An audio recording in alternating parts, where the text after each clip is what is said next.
36 ইঞ্চি বডির আরো একটি short kurti cutting video share করব আজকে তোমাদের সঙ্গে। তো এর জন্য কিন্তু তোমাদের সম্পূর্ণ ভিডিওটা দেখতে হবে। তো এটার মাপ এবং কাটিং ভিডিও সম্পূর্ণ বলে দিব এই ভিডিওতে। আসসালামু আলাইকুম, কেমন আছো সবাই? তো প্রথমে এই কামিজটির লম্বার মাপটি দিয়ে নেব। তো আমি এই কামিজটির লম্বা রাখবো এখানে 34 ইঞ্চি। তো যেহেতু এখানে 2 গজ কাপড় আছে, তো আমি এই 2 গজ কাপড় থেকে এখানে আমি লম্বার অংশ বের করব এবং সাইডে থেকে হাতার অংশটুকু বের করব। এখন 36-এর 6 ভাগের 1 ভাগ নেব কাঁধের মাপ। তো দেখো এখানে আমি 6.5 ইঞ্চিতে দাগ দিয়ে নিলাম, মানে হাফ ইঞ্চি এক্সট্রা সেলাইয়ের জন্য এন্ড 6 ইঞ্চি থাকবে হচ্ছে আমার কাঁধের জন্য। আর এখান থেকে 2.5 ইঞ্চি নেব গলার মাপের, মানে গলা সেলাইয়ের জন্য। আর 3.5 ইঞ্চি টিকবে গলা পুট যে থাকবে সেইটুকুর জন্য। তো গলা পাশে নিয়েছি 2.5 ইঞ্চি এবং গলা লম্বা থাকবে এখানে 5.5 ইঞ্চি। উপর থেকে যখন হাফ ইঞ্চি সেলাই করব তখন কিন্তু গলা লম্বা থাকবে 5 ইঞ্চি এবং পিছনের গলা লম্বা নেব 3.5 ইঞ্চি। তো গলাটা আমি সাধারণত পরে কাটিং করব। তো তার আগে তোমাদের এখানে কাঁধ যতখানি নেব ঠিক ততখানি কিন্তু মোহরা লম্বা নেব। মোহরা লম্বাও কিন্তু এখানে আমি 6.5 ইঞ্চিতে দাগ দিয়ে নিলাম। তো আমি কিন্তু আবারও বলে দিচ্ছি যে বডি যতখানি থাকবে তার 6 ভাগের 1 ভাগ হবে কাঁধের মাপ। 36 ইঞ্চি বডির 4 ভাগের 1 ভাগ 9 ইঞ্চিতে দাগ দিয়ে নিলাম। তো এখন এখানে উপর থেকে হাইয়ের মাপটি দিয়ে নেব। তো উপরে আমি হাফ ইঞ্চি যে পুট সেলাই করব, তো সেই পুটের ওখানে দাগ দিয়ে নিয়ে তারপর লম্বা যতটুকু থাকবে তাকে 2 দিয়ে ভাগ করার পর ভাগ ফলের সঙ্গে 2 যোগ করে নেব। যেমন এখানে লম্বা হয়েছে আমার 34 ইঞ্চি, তো 34কে 2 ভাগ করে 17 হয়েছে।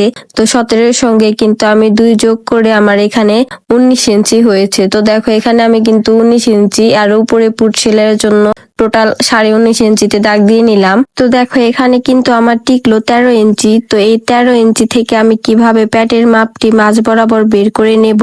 তো দেখো ফিতাটিকে আমি একটি ভাঁজ দিয়ে নিলাম। তো এই একটি ভাঁজ দেওয়ার পর মাঝ বরাবর আমি দাগ দিয়ে নেব। তো এখানে কিন্তু 13 ইঞ্চির 2 ভাগের 1 ভাগ হয় 6.5 ইঞ্চি। তো এই 6.5 ইঞ্চিতে কিন্তু আমি প্যাটের মাপটি দিয়ে নেব।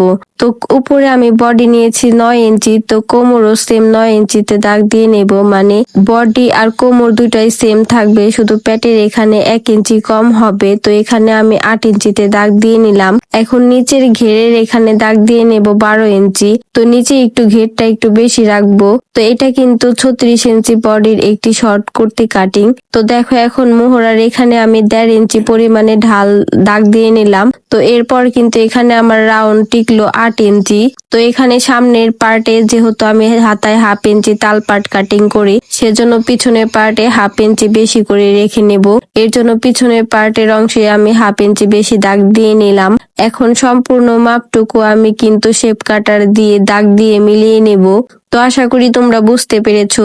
যদি তারপরও না বুঝতে পারো তারপরও আমার কমেন্ট বক্সে কমেন্ট করে যেও, আমি চেষ্টা করব তোমাদের আরো সহজভাবে বুঝিয়ে দেওয়ার জন্য। তো এটা কিন্তু একটা বাচ্চা মেয়ের একটি শর্ট কুর্তি কাটিং।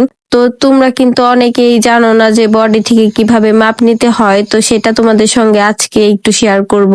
দেখো সাইডে থেকে এখন আমি 1.5 ইঞ্চি পরিমাণে কাপড় এক্সট্রা রেখে নিয়ে দাগ দিয়ে নিলাম। তো এখন আমি দাগ বরাবর সুন্দর করে কাটিং করে চিহ্ন করে নেব।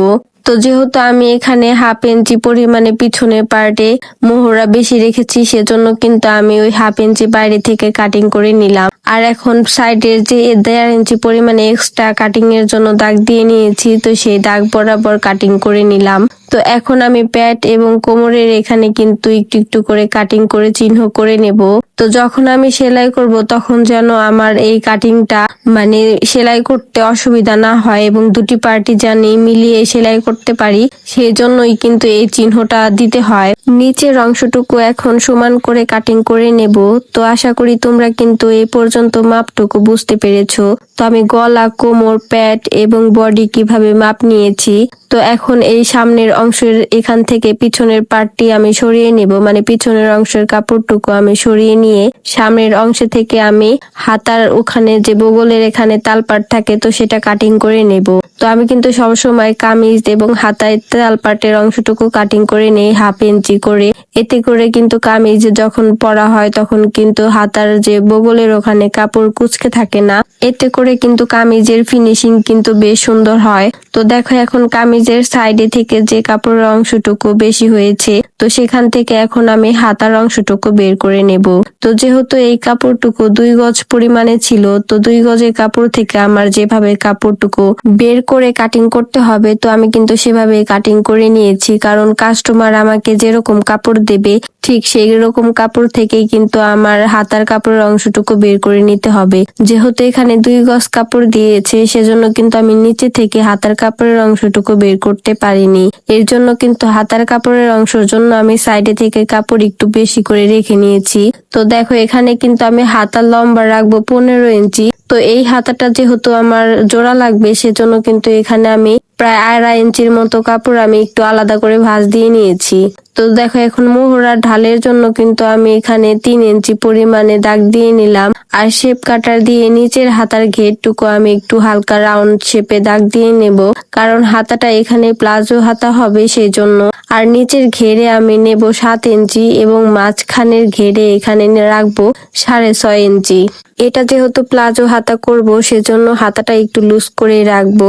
তো তোমরা তোমাদের হাতের মাপ অনুযায়ী কিন্তু কাটিং করে নেবে। তোমরা যারা নিয়মিত আমার ভিডিওগুলো দেখো এবং লাইক, কমেন্ট, শেয়ার আর রিপোস্ট করো, তাদেরকে জানাই অসংখ্য ধন্যবাদ। তোমরা আমাকে এভাবে সাপোর্ট করে যেও, আমি যেন তোমাদের সঙ্গে আরো নতুন নতুন ভিডিও শেয়ার করতে পারি। তো দেখো এখন কামিজের যে অংশটুকু, সামনের পার্টের যে অংশটুকু, সেইটুকু কিন্তু এখন আমি হাতার উপরে রেখে সুন্দর করে হাতার মোহরা যতটুকু ঠিক ততটুকু আমি দাগ দিয়ে নেব। তো এখানে কামিজের মোহরা যতটুকু, আমার হাতার মোহরাও কিন্তু ঠিক ততটুকুই লাগবে। তো এখানে আমার যতটুকু মাপ আছে ততটুকু মাপ রেখে আমি দাগ দিয়ে নিলাম। তো এভাবে কিন্তু হাতার মোহরা যদি দাগ দিয়ে নাও, সেক্ষেত্রে কিন্তু যখন হাতা সেলাই করবা তখন কিন্তু হাতায় কিন্তু কোনো কম বেশি হবে না, দুটি পার্টই কিন্তু সুন্দরভাবে মিলে যাবে। তো আমি কিন্তু সাধারণত এইভাবে কাটিং করে থাকি এবং সেলাই করে থাকি। এর জন্য কিন্তু আমার কিন্তু কখনো হাতা বা কামিজের কাপড় কম বেশি হয় না। তো অনেক কাপড়দের দেখেছি যে একটা আর কি কমপ্লেন থাকে যে হাতার কাপড় কামিজের কাপড়ের থেকে বেশি হয়, বা কামিজের কাপড় হাতার কাপড়ের থেকে বেশি হয়। যখন জয়েন্ট করতে যায় তখন কিন্তু এই সমস্যাটা হয়। তো দেখো এখন আমার যে হাতার কাপড়ের যে সাইডের অংশটুকু জোড়া লাগবে, সেইটুকু কিন্তু আমি সাইড থেকে যে কাপড়টুকু বেশি হয়েছে সেখান থেকে নিয়ে এখন হাতার কাপড়ের নিচে সুন্দর করে বসিয়ে নেব। তো বসিয়ে এখন আমার যতটুকু আর কি জয়েন্ট প্রয়োজন ঠিক ততটুকু আমি দাগ দিয়ে নেব। তো দাগ দেওয়ার পর এখন এই বাকি অংশটুকু আমি কাটিং করে নেব। তো এই হাতার যে জয়েন্ট হবে, তো এই পার্টটুকু আমি কামিজের পিছনের অংশে সেলাই করে দেব, মানে পিছনে থাকবে কামিজের। তো হাতা যে সেলাই জয়েন্ট লেগেছে সেটা কিন্তু বোঝা যাবে না, মানে কাস্টমার সাধারণত যতটুকু কাপড় দিবে ঠিক ততটুকু কাপড় দিয়ে তো তাদেরকে বানিয়ে দিতে হবে। তো দেখো এই যে হাতার অংশটুকু এইভাবে জোড়া লাগবে। তো এখন তোমাদের সঙ্গে আমি শেয়ার করব যে বক্রম দিয়ে কিভাবে তোমরা একটা পিরিজের সাহায্যে গলা কাটিং, মানে বক্রমের গলাটি গোল করে কাটিং করে নেবে। তো এর জন্য প্রথমে আমি বক্রমের যে গলার অংশটুকু 5 ইঞ্চি লম্বা রেখে নেব। তো এই গলাটা আমি কিন্তু 5 ইঞ্চি লম্বা রাখবো আর সাইড থেকে 2 ইঞ্চি 2 সুতার মতো রাখবো। যেহেতু এটা একটা 10 থেকে 11 বছর একটা মেয়ে বাচ্চার জন্য তৈরি করছি, তো সেজন্য কিন্তু গলাটা বড় রাখা যাবে না। তো এর জন্য কিন্তু গলাটা আমি এই পাশে 2 ইঞ্চি 2 সুতা নিয়েছি এবং লম্বা নিয়েছি 5 ইঞ্চি। তো দেখো এখন কিন্তু এই গোল শেপটা আমি একটা বাটি বসিয়ে কাটিং মানে দাগ দিয়ে নেব। তো তোমরা যারা নতুন তাদের জন্য এই নিয়মটা, কারণ অনেক নতুন আপুরা বক্রম দিয়ে কিভাবে গলাটা গোল দাগ দিয়ে কাটিং করে নেবে সেটা কিন্তু বুঝতে পারে না, বা গোল শেপ কিন্তু তাদের সাধারণত হয় না। সেই জন্য কিন্তু এভাবে বাটি বসিয়ে নিয়ে যদি গলার মাপটা দিয়ে নিয়ে তারপরে কাটিং করো, তাহলে কিন্তু গলাটা খুব সুন্দরভাবে গোল হবে। তো এটা হচ্ছে যারা নতুন তাদের জন্য। আর যারা পুরাতন কাজ পারো তো বা আইডিয়া আছে, তারা তো সাধারণত গলা কাটিং করতেই পারো। তো দেখো গলাটা বক্রম দিয়ে যখন আমি বাটি বসিয়ে কাটিং করে নিয়েছি, বেশ কতটা সুন্দর হয়েছে।